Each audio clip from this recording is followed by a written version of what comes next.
ஷேய் கைலாசத்தில் நீதிமன்றம் நீதிமான் கணக்கு போடுதார் விஷ்ணு பிரமா.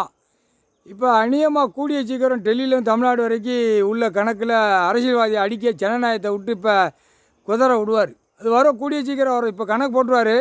கூடிய சீக்கிரமாக அமைச்சர்களை பூரா குதருவான், பிரதமரை குதருவான், மந்திரி எனக்கு. ஏன்னா இவன் என்ன சொல்லுதான் அப்படின்னா, உட்காந்துக்கிட்டே காலை ஆட்டுதான்ல, காலை ரெண்டும் தோளில் தூக்கி போட்டு டெல்லியிலேருந்து தமிழ்நாடு வரைக்கும் அரசியல்வாதி எங்களுக்கு காவல்துறை இருக்கிறது, எங்களுக்கு காவல்துறை இருக்கிறது, எங்களுக்கு காவல்துறை இருக்கிறதுன்னு எல்லாம் வச்சு பூமியில் நாசம் பண்ணி சீட்டு விளையாட்டுறாண்டு பூரா பாலாக்கி வச்சுருக்கான். சீட்டு விளையாட்டு இல்லே, நீ வச்ச ஜனநாயகம் வச்சு ஒன்றே கடிக்க குதறி உன் வீடு வாசல் எரித்து உன் பொண்டாட்டி மார்களை பிள்ளை மார்களை பேரம்பேத்தி மார்களை எரித்து அந்த மாதிரி எரிக்க விட்டுருவார். புரியுதா?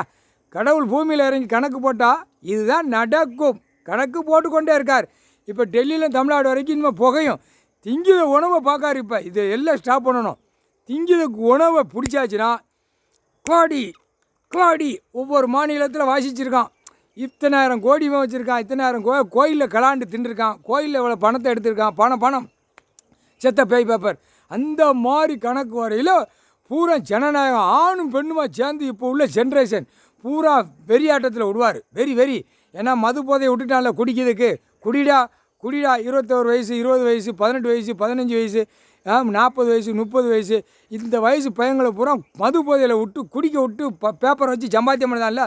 இதெல்லாம் மொத்தமாக சேர்ந்து கை காலெல்லாம் அரசியல்வாதியை பிச்சு குடலெல்லாம் ரோட்டு காட்டில் எறிவான். அந்த மாதிரி இப்போ வரும். கவலைப்படாகிறா, காலை ரெண்டு தோளில் தூக்கி போட்டு ஆட்டுறா. ஏண்டா சீட்டு விளையாட்டு, உட்காந்து சீட்டு விளையாடுதான்.